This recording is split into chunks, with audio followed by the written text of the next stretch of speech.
Hello friend! Today I'm going to show you how easy and fun it is to create a one-of-a-kind koi pond and waterfall using pieces from the Miniverse Nature Series 2 collection. We'll make a silicone mold so we can create lots of extra koi fish for our pond and use flexible UV resin to make the waterfall, splashes, and other water effects. In a previous video, I unboxed the 6 water-based kits in the Miniverse Nature 2 series, and these are the pieces that we found in that set. For this project, I used pieces of 2 of the sets of the American Tree Frog kits and 2 of the sets of the Koi Fish No. 1 set. The first step was trying to decide how I wanted to set up the ponds. I knew I wanted to use 2 of the granite ponds from the American Tree Frog kits, and I wanted one to be elevated so that there was a waterfall that would be spilling over into the other one. I decided to use the crate from the Koi Fish No. 1 set so that I could raise up one of the ponds. Once I had kind of an idea of the layout of the 2 ponds, I knew I was going to need some extra koi fish. So that meant that I was going to have to make a silicone mold so that I could make more fish. So here's how you make silicone molds. Now you'll notice that the koi fish have a plastic bottom. This is so you can put them into the resin and they'll stand up on their own. And we're going to use that to our advantage making the molds. When you make a silicone mold, you need to secure your piece down to the bottom of the form that you're using to make your mold in.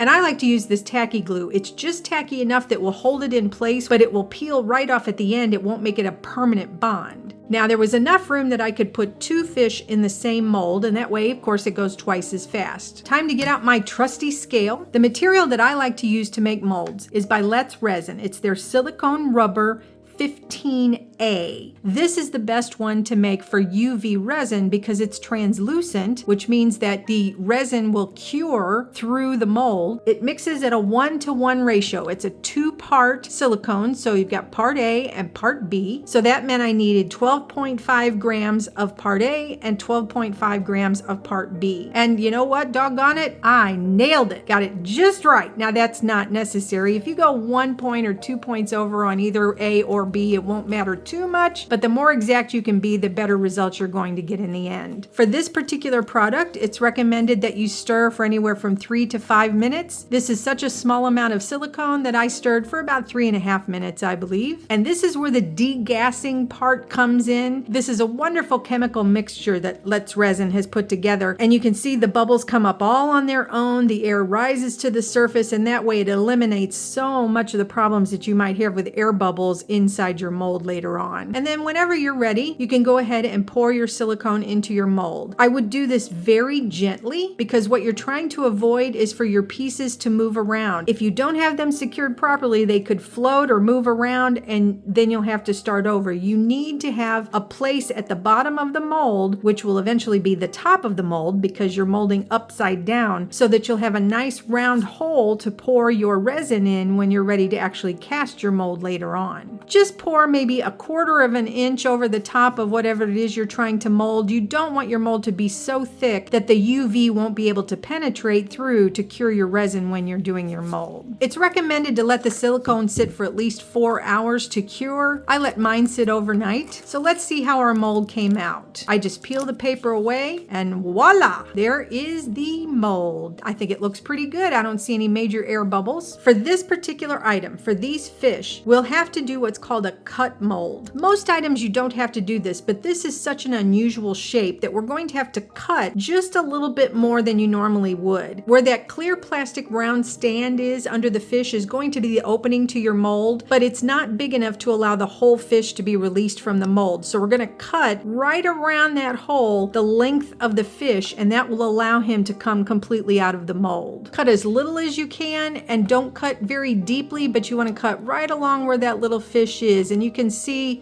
we're just cutting right against the little bottom of the fish. Be very careful around his little tail area, and once he comes out, you can see there was no harm done to the original fish when making the mold.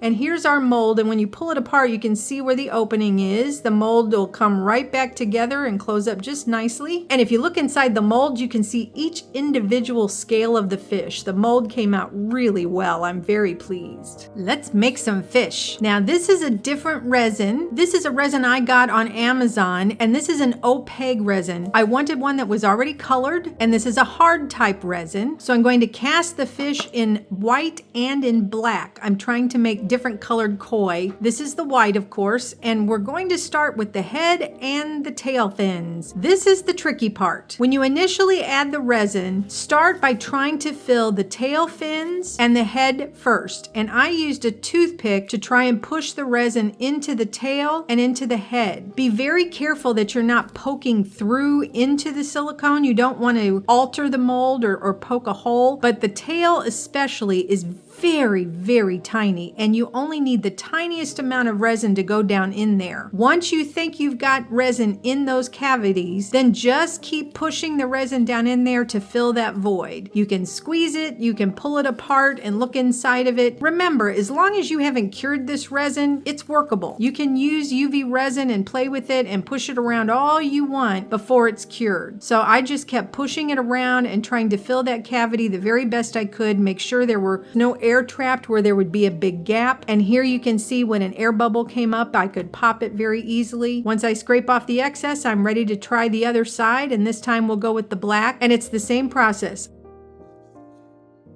And it's great that the silicone on this mold is so translucent, you can actually see before you even cure that you have the fish pretty much full. Now, because this is a cut mold, you can put a rubber band around it to push it back together. But what I chose to do is just hold it with my fingers and hit it with a UV flashlight so that it would cure a little bit on its own and hold together before I put it under the bigger light so it could cure more thoroughly. I let it cure on one side for a couple minutes, turned the mold over, and then cured it from the other side for a couple minutes as well. Okay, it's the moment of truth. Let's see how we do. A word of caution. On this mold in particular, be very careful when you pull this fish out because the tail is very fragile. Okay, well, this one came out pretty well, actually. He's got a little extra fuzzies around, but we can take care of that. He has a head and a tail. That was the most important part for me. So yeah, the whitefish came out pretty well.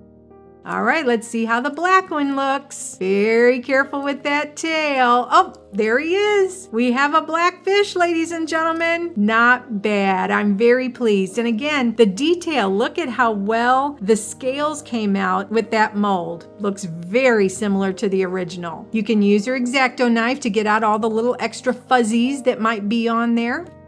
Now let's give our new koi fish a little paint. Believe it or not, at my dollar store, I found black, orange, and white fingernail polish, and I was thrilled. It's the perfect color for these koi fish. And I like using nail polish on these because it gives it a gloss finish, which looks a little bit wet, and it's perfect to use on this UV resin. It just comes out beautifully. So I just put my little spots just kind of wherever I want them, made a little dot for his eye, and I just love the way these koi fish came out.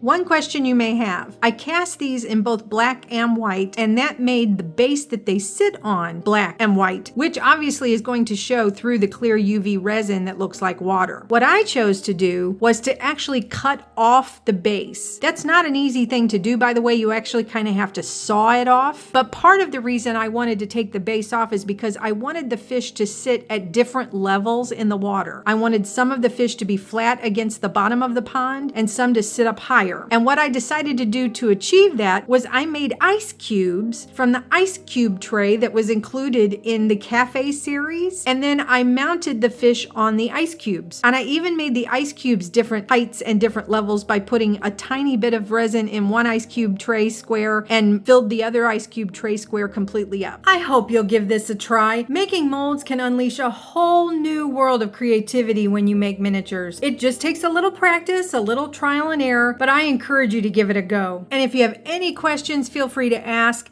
and let me know what you create. Post pictures down in the comments section below. I would love to see what it is that you come up with. Now we're going to move on to making a waterfall. You can completely ignore what you're seeing in the video in this part because I think when I was originally thinking of doing this, I thought I needed to elevate this and it ended up that I didn't need to. But we're going to make the waterfall on a piece of clear plastic packing tape. We're using clear, soft resin. This is made by Let's Resin. This is not the same as the UV resin I usually use. It is a soft, rubbery kind of resin, and it looks the same, it cures the same, but the finish is much different. So I'm just kind of eyeballing this. I know approximately the width that I want the waterfall to be. And I know that I want it to have its own little fingers that are coming down. But as far as the way this is actually going to come out and look, I'm just winging it. And if I don't like it, I can always make another one. So this was my first attempt, and I'm just putting some UV resin down and making some fingers. And let's see, do I want it a little longer? Do I want it a little thicker? And when I have it kind of where I think I want it to be, then I just go ahead and cure it with my UV light. When it's cured, you can peel it right off of the tape and then look at how it bends and curves, and your finished waterfall can look any way you want it to because the resin will bend to your whim. So as I'm dry fitting this and playing with it to decide how I want the waterfall to look, I had a Bob Ross happy accident moment. If you notice, there's one finger of the waterfall that's kind of sticking straight out. Well, for some reason I thought, hey, you know what? Wouldn't it be kind of fun if one of the koi is on that one shot of water as if he's jumping from one pond to the other one? So I decided that I would incorporate that into my design. The next step was to start putting some of the pieces together. I super glued the crate and the top koi pond together, and I went ahead and secured the waterfall with UV resin to just the top portion of the koi pond. Now it's time to work on our splash. Using the waterfall as a guide, I made a pencil mark as to the size that I wanted the splash to be. I wanted a curve so that it looked like the waterfall was creating the splash, but I didn't want to have a curve of resin. I needed to make the splash out of a straight line of resin and then curve it after it was made. And I added lines as to the water coming up from the splash. Once the pattern was drawn, I covered it with tape, and then I went back to the soft resin, the flexible resin, and just put a very thin bead, the thinnest bead I could get out of the bottle, right across the bottom, and one little dollop at the top of the piece of the tape to use as well. Using a toothpick, I just pulled a little bit of resin from that line all the way up to make the splashes, because boy, I'll tell you, for this kind of thing, it takes such a tiny amount of resin to get the effect that you want. And then I pulled droplets of resin to make the water droplets on the splash as well. Once I peeled it off the tape, I had a splash.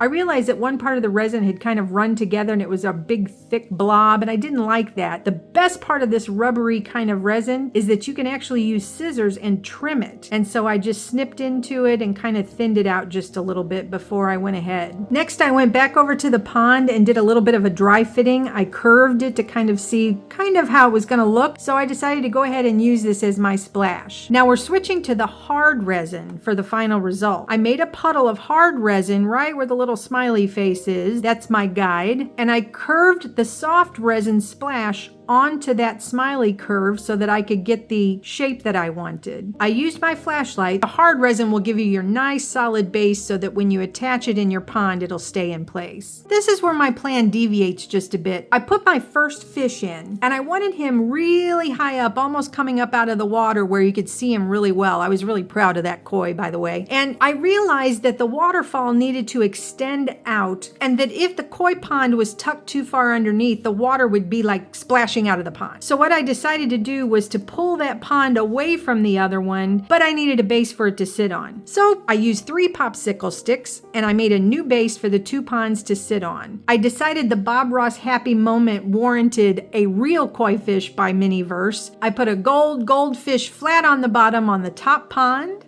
and I put a spotted koi kind of sticking his head up out of the water on the top. Then I put another koi on the bottom, lower into the water. And you might have a hard time seeing it here, but behind the waterfall on the lower pond, there's a black koi. And then you start filling it up with water. I've got water in the top one now, and I have water to the bottom pond here. And I don't mind that there's bubbles. The more bubbles they are, the more I think it looks like water. So I leave the bubbles in. And of course, I had to add the lily pond and the tree frog. I just think that tree frog is the cutest thing ever. So I added him to the top pond. And I apologize, I didn't show adding the splash, but literally just resined it right in the middle of the bottom pond. You can see that. And I used the plant from the koi fish number 1 and cut pieces off so that I could make it look like lily pads on the bottom pond as well. Here you can see that black koi much better on this angle. And there's the waterfall and the splash. And by the way, I had fingerprints on some of my pieces of resin, especially the rubbery resin. To fix that, you just use a paintbrush and coat it with a little clear UV resin and it'll clear right back up. It sparkles like water. So here's our finished piece. I think it looks adorable.